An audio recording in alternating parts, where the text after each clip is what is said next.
જય શ્રી કૃષ્ણ, જય સિયારામ મિત્રો. કેમ છો? બધા મજામાં છો ને? આજે પછી એક નવી ઇન્ફોર્મેશનમાં જે લોકલ બોડી ઇલેક્શન છે એ થઈ ચૂક્યા છે અને એનું રિઝલ્ટ પણ આવી ગયું છે અને એક ઐતિહાસિક પરિણામ આવ્યું છે આનું. કેમ આવું કહું છું એ વિડીયોના અંત સુધી જોશો તો સમજાઈ જશે. અને આજનો વિડીયો મહત્વનો એટલા માટે છે કે જો તમે તમારા છોકરાઓને યુકે મોકલવા માંગતા હોય ને તો આ ઇન્ફોર્મેશન બહુ જ ઉપયોગી થશે. કારણ કે આવનારા સમયમાં યુકેના ઇમિગ્રેશન નિયમોમાં ઘણા બધા ફેરફાર જોવા મળી શકે છે. જો અત્યારની જે લોકલ બોડી ઇલેક્શન જે પાર્ટી જીતી છે એમનો એક કેમ્પેન હતો અને એ કેમ્પેન શું છે એ પણ વિડીયોમાં આગળ તમને કહીશ. પણ મેઇન મહત્વની વાત એ છે કે જો એ પાર્ટી મેઇન ઇલેક્શન મતલબ કે પ્રાઇમ મિનિસ્ટરનું ઇલેક્શન આ પાર્ટી જીતી જાય છે તો સમજી લેવાનું છે કે ઇમિગ્રેશનમાં બહુ મોટા ધરખમ ફેરફાર થવાના જ છે. અને એમાં ફેરફાર કેવા થશે કે ચલો અત્યારે સ્ટુડન્ટ વિઝા પર યુકેમાં કોઈ સ્ટુડન્ટ આવે છે તો એમને અભ્યાસ પૂરો કર્યા પછી મતલબ કે સ્ટડી પૂરું કર્યા પછી કોલેજ યા તો માસ્ટર જે બી કરવા આવતા હોય તો એ પૂરું કર્યા પછી એમને PSW મળે છે મતલબ કે પોસ્ટ સ્ટડી વર્ક પરમિટ. ત્યાર પછી જે સ્કિલ વર્ક વિઝા પર આવે છે અને 5 વર્ષ રહી અહીંયા ILR એપ્લાય કરે છે. હાલની ગવર્મેન્ટ થોડા ઘણા ચેન્જીસ એમાં પણ કરવા માંગે છે પણ એ હજુ પોસિબલ નથી થયું. પણ જે કરંટ લોકલ બોડી ઇલેક્શન જે પાર્ટી જીતી છે એમાં પણ એ પાર્ટી આ બધા જ નિયમોમાં ઘણા મોટા મોટા ફેરફારો કરવાની કોશિશ કરશે અને 100% કદાચ સક્સેસ પણ થઈ જાય એવું સાથી કહું છું. એ બધું જ તમને વિડીયોમાં એન્ડ સુધીમાં સાંભળવા મળી જશે. તો વિડીયોના અંત સુધી ચોક્કસથી જોજો મિત્રો. અત્યારે જે યુકેમાં લોકલ બોડી ઇલેક્શન થયા છે ને એ ઇલેક્શનનું જે રિઝલ્ટ આવ્યું છે એ ઐતિહાસિક રિઝલ્ટ આપણે ગણી શકાય. કારણ કે છેલ્લા 20 થી 30 વર્ષ સુધીમાં હાલની જે પ્રેઝન્ટ ગવર્મેન્ટ છે કરંટ ગવર્મેન્ટ છે એ પાર્ટીનું નામ છે લેબર પાર્ટી. અને આ local body election labour party છેલ્લા 20-30 વર્ષમાં ક્યારેય આટલી મોટી એમને હાર મળી નથી. યુકેમાં આમ જોવા જઈએ તો અત્યારે હાલની પોઝિશનમાં 4 ઇલેક્શન પાર્ટી ઇલેક્શન લડવાની તૈયારી કરી રહી હતી. એમાં પહેલી પાર્ટી છે ગ્રીન પાર્ટી, બીજી કન્ઝર્વેટિવ પાર્ટી, ત્રીજી છે લેબર પાર્ટી અને ચોથી રિફોર્મ યુકે પાર્ટી. હવે હાલની local body election reform UK party જીતી ગઈ છે. અને થોડાક સમય પહેલાં મેં એક વિડીયો બનાવ્યો હતો કે હવે યુકેમાં અસાયલમ અપ્લાય કરવું બહુ જ અઘરું રહેશે. એનું રીઝન હતું નાઇજલ ફરાજ જે રિફોર્મ યુકે પાર્ટીના અધિકારી છે અને એ માણસે એવી એક પ્રપોઝલ મૂકી હતી અને એ પ્રપોઝલ પાસ પણ થઈ ગઈ કે છેલ્લા 10 વર્ષની અંદર યુકેની અંદર જેટલા બી અસાયલમ સિકર્સ અસાયલમ ફાઇલ એપ્લાય કરી છે અને જેટલા લોકોને અસાયલમ મળ્યું છે એ બધાની જ ફાઇલો રીઓપન કરવામાં આવે અને એ અસાયલમની ફાઇલો પછીથી ચેક કરો અને એમાં કોઈએ ફેક અસાયલમ અપ્લાય કર્યું છે કે કોઈ બોર્ડર ક્રોસ કરીને મતલબ કે ઇંગ્લિશ ચેનલ થ્રુ યુકેમાં આવ્યા છે અને કોઈ પણ હિસાબે મતલબ અસાયલમ અપ્લાય કર્યું છે તો એ અસાયલમને આપણે કેન્સલ કરવાનું અને એ લોકોને ડિપોર્ટેશન કરવાનું કરો. કારણ કે હાલની પરિસ્થિતિમાં યુકેની ગવર્મેન્ટ ઉપર અસાયલમ સિકર્સ માટે જે ખર્ચા કરી રહી છે એની ગવર્મેન્ટ એ સૌથી મોટું બર્ડન ગણવામાં આવી રહ્યું છે. અહીંયાની ઇકોનોમીને એટલી બધી ડેમેજ કરી રહ્યું છે આ વસ્તુ કે હવે ગવર્મેન્ટે પણ આકરા પગલાં એમની અંદર લેવા પડશે અને એ છૂટકો જ નથી. જ્યારે નાઇજલ ફરાજની જે રિફોર્મ યુકે પાર્ટી છે એમનું ઇલેક્શન મેઇન કેમ્પેન જે કહીએ ને આપણે જે ઇલેક્શન વખતે નેતાઓ જે પ્રોમિસ કરતા હોય એમાં મેઇન પ્રોમિસ નાઇજલ ફરાજનું એક એ હતું કે આપણે યુકેમાંથી જેટલા બી અસાયલમ સિકર્સ છે જેટલા ઇલીગલી અહીંયા યુકેમાં રહે છે એ બધાને જ માસ ડિપોર્ટેશન કરીએ અને વર્ષમાં 1 વર્ષની સરેરાશ આપણે ગણતરી કરીએ તો 2,30,000 લોકોને આપણે ડિપોર્ટેશન કરીશું. જેમ કે અમેરિકામાં અત્યારે ડોનાલ્ડ ટ્રમ્પ માસ ડિપોર્ટેશન ICEની રેડો દ્વારા અભિયાન ચલાવ્યું છે એ જ રીતેનું અભિયાન અહીંયા નાઇજલ ફરાજ ચલાવવા માંગે છે. અત્યારે જેટલા બી માઇગ્રન્ટ્સ યુકેમાં હાલની પરિસ્થિતિમાં છે એ બધાની ઉપર એક ખતરો મંડાઈ રહ્યો છે. બધાને જ એવું છે કે અત્યારે આવનારા જે મેઇન ઇલેક્શન છે જે પ્રાઇમ મિનિસ્ટરના ઇલેક્શન લગભગ 2 વર્ષ પછી છે તો એ ઇલેક્શન આ પાર્ટી ના જીતવી જોઈએ.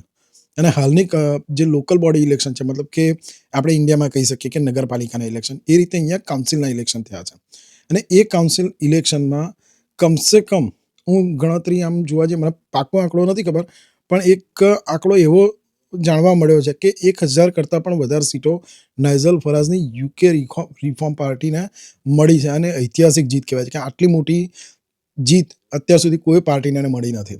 અને જે છેલ્લા 20-30 વર્ષથી જે પાર્ટી કાઉન્સિલના ઇલેક્શન લડી રહી હતી અને જીતી રહી હતી એમાં પણ મોટાભાગના જે સીટો હતી એ લેબર પાર્ટીની હતી. લેબર પાર્ટીને આટલી મોટી હાર ક્યારેય જોવા નથી મળી અને આ વખતે રિફોર્મ પાર્ટીએ એ એમને દેખાડી દીધું છે. રિફોર્મ પાર્ટી એટલા માટે ખતરનાક કહેવામાં આવી રહી છે માઇગ્રન્ટ્સ માટે કારણ કે જે નાઇજલ ફરાજ છે અને જે એમના સાથીદારો છે આ પાર્ટીને જોઈન કરનાર એ બધાનો જ એક જ એમ છે કે યુકેમાંથી માસ ડિપોર્ટેશન કરવામાં આવે અને જેટલા બી માઇગ્રન્ટ્સ અહીંયા અસાયલમ અપ્લાય કરે છે, યા તો ઇલીગલી રહે છે, યા તો જે સ્ટુડન્ટોએ અહીંયા અભ્યાસ અધૂરો છોડી દીધો અને વર્ક પરમિટ એપ્લાય કર્યા છે, એ બધાના જ વિઝા કેન્સલ કરી અને એ લોકોને સીધા ડિપોર્ટેશન કરવામાં આવે. તો આવા કેમ્પેન સાથે એ લોકોએ એવા માણસોને ટાર્ગેટ કર્યું કે જે બ્રિટિશર્સ હોય, અહીંયાના સ્થાયી લોકો હોય, એમણે એ વિશ્વાસ અપાવ્યો કે આપણે યુકે જે બ્રિટન છે એ બ્રિટિશર્સનું છે, ના કે અહીંયા આવેલા માઇગ્રન્ટ્સનું. એટલે યુકે પર પહેલો હક બ્રિટિશર્સનો છે, પણ અત્યારની હાલત જોઈએ યુકેમાં તો જે માઇગ્રન્ટ્સની સંખ્યા છે એ બ્રિટિશર્સ કરતાં પણ ઘણી વધી ગઈ છે. અને યુકે પર એક એવું બર્ડન આવી રહ્યું છે અસાયલમ સિકર્સનું કે એના લખી યુકેની ઇકોનોમીમાં બહુ જ ડેમેજ થઈ રહી છે. એમની પાછળ એટલા બધા ખર્ચા કરવામાં આવી રહ્યા છે દર વર્ષે કે અત્યારે ગવર્મેન્ટ પાસે એના માટે ફંડ નથી રહ્યા. અને વચ્ચે તમે જોયું હશે ઘણા વિડીયોમાં કે અમુક જે કાઉન્સિલો છે એ બેંક કરપ્ટ પણ થઈ ચૂકી હતી યુકેની. હવે વર્લ્ડની થર્ડ સ્ટ્રોંગેસ્ટ આપણે ઇકોનોમી કહેવાય એવું યુકે, એની જો કાઉન્સિલ્સ જો બેંક કરપ્ટ થાય તો એ વસ્તુ સમજવા જેવી છે. અને જે અત્યારે નાઇજલ ફરાજનું નિવેદન છે કે અત્યારે યુકેમાંથી માઇગ્રન્ટ્સને ડિપોર્ટ કરવા જોઈએ, એક વસ્તુ આમ જોવા જઈએ અહીંના દેશની પરિસ્થિતિ પ્રમાણે તો એ વસ્તુ સાચી છે મારા મત મુજબ. પણ આવનારા સમય માટે માઇગ્રન્ટ્સ માટે જે સ્ટુડન્ટ અહીંયા આવવાના છે એમના PSW કેન્સલ કરવાની વાત કરી રહી છે ગવર્મેન્ટ, મતલબ કે રિફોર્મ પાર્ટી, અને સાથે જે સ્કિલ વર્કર વિઝા પર આવી રહી છે જેટલા પણ લોકો, એ બધા માટે જે 5 વર્ષ પછી ILRનો રૂટ છે અને ત્યાર પછી સેટલમેન્ટ ILR થ્રુ એ લોકો થઈ જાય છે અહીંયા અને એની સિટીઝનશીપ મેળવે છે, એ રૂટને પણ એ લોકો કેન્સલ કરવા માગે છે. નાઇજલ ફરાજનું એવું કહેવું છે કે જેટલા સ્ટુડન્ટ અહીંયા આવે એ ફક્ત ને ફક્ત અભ્યાસ માટે આવે, એમની સ્ટડી માટે આવે, ના કે અહીંયાના પૈસા એ લોકો એમની કન્ટ્રી લઈ જાય. મતલબ કે જ્યારે કોઈ બી સ્ટુડન્ટ અહીંયા સેટલ થાય તો એમના ફેમિલી કે એમના દેશમાં જે બી હોય ત્યાં પૈસા તો મોકલે જ છે કમાઈને. પણ નાઇજલ ફરાજનું એવું કહેવું છે કે જે સ્ટુડન્ટ અહીંયા ભણવા આવે તો એમને એમના ભણતરના ટાઈમ પીરિયડ પ્રમાણે જે વર્ક પરમિટ મળે છે એમાં જે અત્યારે 20 કલાક છે પર વીક, તો એમાં થોડો ઘણો વધારો કરી આપીશું અને એ એમની ફી મેચ કરી લે. ત્યાર પછી જે એમનો અભ્યાસ પૂરો થાય ત્યાર પછી એમને વિઝા ત્યાં જ સમાપ્ત થઈ જશે, ના કે PSW મળશે, ના ILR રૂટ, કે ના કોઈ જાતની અહીંયા સિટીઝનશીપ મળશે. નાઇજલ ફરાજનું આવું કહેવું છે. અને એ કેમ્પેન સાથે અહીંના બ્રિટિશર્સ જેટલા બી છે એ બધા જ એમની સપોર્ટમાં ઊભા થઈ ગયા. હવે બ્રિટન જે દેશ છે એમાં આમ જોવા જઈએ તો એક તરફી જે દેશ હોય એની જ નાગરિકો એમના ત્યાં વધારે હોય, ના કે માઇગ્રન્ટ્સ. પણ અત્યારે જોવા જઈએ તો 50-50% યુકેમાં થઈ ચૂક્યું છે. અને પણ એમાં પણ એક સમુદાય એટલી હદે અહીંયા વિસ્તરી રહ્યો છે, ઘણા વિડીયોમાં તમે જોયું હશે. હું અત્યારે નામની કોન્ટ્રોવર્સીમાં પડવા નથી માગતો મિત્રો, પણ હકીકત એ વસ્તુ છે કે અહીંયા અત્યારે એક સમુદાયની સંખ્યા અતિશય વધી રહી છે. અને એના કારણે જ નાઇજલ ફરાજ અને અહીંના બ્રિટન્સ જે બ્રિટિશર્સ છે એટલા બધા કંટાળી ગયા છે કે એ લોકોએ રિફોર્મ યુકે પાર્ટીને સપોર્ટ કરવો જ પડશે એવું એ લોકો માને છે. અને નાઇજલ ફરાજનું એવું કહેવું છે કે જો આ લોકોને અહીંયાથી તગેડીશું નહીં તો આપણો દેશ બરબાદ થઈ જશે. અને આ કેમ્પેન સાથે એમણે આ ઇલેક્શન લડ્યું અને જીત પણ હાંસિલ કરી છે. અને ઐતિહાસિક જીત કહેવાય, કારણ કે યુકેના કાઉન્સિલ બોડી ઇલેક્શનમાં 1000 કરતાં વધારે સીટ મેળવનાર આ પહેલી પાર્ટી છે મિત્રો. અને સંપૂર્ણ બહુમત કહેવાય. સંપૂર્ણ બહુમતથી આ પાર્ટી યુકે ઇલેક્શન જે લોકલ બોડી ઇલેક્શન હોય એ જીતી ચૂકી છે. અને સૌથી મોટામાં મોટી જીત કહેવાય. અને અત્યારે હાલની પરિસ્થિતિમાં નાઇજલ ફરાજે ડિપોર્ટેશન વિશે વાતચીત કરવાનું પણ ચાલુ કરી દીધું છે.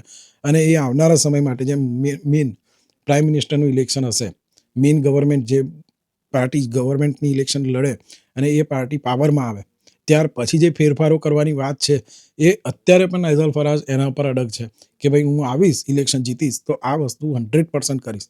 અને કંઈકનું કંઈક માઇગ્રન્ટ્સ આપણા ઇન્ડિયન્સ જે ગુજરાતી છે કે બાંગ્લાદેશ ગમે તે જ હોય, અત્યારે જે એશિયન સાઇડથી યુકેમાં આવે છે, યા તો યુકે છોડીને જેટલા બી કન્ટ્રીથી લોકો યુકેમાં સેટલ થવા આવે છે ને, એમના બધાના મનમાં એક જ બીક છે. હાલની જે ગવર્મેન્ટ છે લેબર પાર્ટી, એમાં પણ હોમ મિનિસ્ટ્રી સબાના મહેમૂદ છે, એમણે પણ ILRને લઈને ઘણા ચેન્જીસના એનાઉન્સ કર્યા હતા, પણ એમને પણ એ બાબતમાં સફળતા મળી નથી. પણ એ ગમે તેમ કરીને જે ILR રૂટ છે એને 5 થી 10 વર્ષનો નહીં પણ હવે 3 થી 30 વર્ષ સુધીનો લંબાવવા માગે છે. એમણે અમુક ક્રાઇટેરિયા રાખ્યા છે. એ પ્રમાણે એમનું કહેવું એવું છે કે આ નિયમો ઓટમ સુધીમાં લાગુ પડી જશે. ઓટમ સુધી મીન્સ કે જુલાઈ ઓગસ્ટ સુધીમાં આ નિયમો અમે લાગુ કરી દઈશું ઇમિગ્રેશનમાં. અને એ ચેન્જીસ સૌને એક્સેપ્ટ કરવા જ પડશે એવી રીતે દબાણપૂર્વક અત્યારે કહી રહી છે. જ્યારે નાઇજલ ફરાજનું તો એવું કહેવું છે કે આપણે ILR રૂટ યા તો સેટલમેન્ટ રૂટ જ કેન્સલ કરી દેવો. હવે બંને પાર્ટી અત્યારે જોવા જઈએ તો સૌથી વધારે લોકપ્રિયતા મેળવી રહેલી છે રિફોર્મ યુકે પાર્ટી.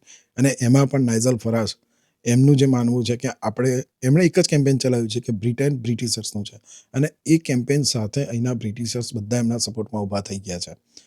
હવે આગળ શું થશે, શું ઇલેક્શનના રિઝલ્ટ હશે અને આગળ શું શું અહીંયા ઇમિગ્રેશનમાં ચેન્જીસ આવશે એ હું તમારી સાથે વિડીયોમાં જરૂરથી શેર કરીશ. આ ઇન્ફોર્મેશન કેવી લાગી એ ચોક્કસથી કહેજો મિત્રો. અને એક વસ્તુ કહું છું કે ગભરાવાની જરૂર નથી. ગવર્મેન્ટ ગમે તે પાર્ટીની બને પણ અમુક નિયમો એ ચેન્જીસ કરી શકવાના નથી અને એ આપણે નેક્સ્ટ વિડીયોમાં વાત કરીશું કે માઇગ્રન્ટ્સ માટે એટલો બધો ચિંતાનો વિષય નથી અને ખાસ કરીને આપણા ઇન્ડિયન્સ માટે એટલા માટે આ વિષય ચિંતાનો નથી. એ નેક્સ્ટ વિડીયોમાં જરૂરથી તમારી સાથે હું શેર કરીશ મિત્રો. અને નેક્સ્ટ વિડીયો તમને 1 કે 2 દિવસમાં મળી જશે મિત્રો. તો ચેનલ પર નવા આવ્યા હોય, પહેલી વાર ચેનલ જો વિઝિટ કરતા હોય તો ચેનલને સબસ્ક્રાઇબ જરૂરથી કરી લેજો. અને હા, ઇન્ફોર્મેશન ગમી હોય તો વિડીયોને લાઇક જરૂરથી કરજો, તમારા ફ્રેન્ડ્સ ફેમિલી સાથે શેર પણ કરજો, જેથી આવનારી વિડીયોની ઇન્ફોર્મેશન તમને જલ્દીથી જલ્દી મળે અને એ ઇન્ફોર્મેશન તમે મિસ ના કરો મિત્રો. મળીએ નવા વિડીયોમાં નવી ઇન્ફોર્મેશન સાથે. ત્યાં સુધી જય શ્રી કૃષ્ણ, જય સિયારામ.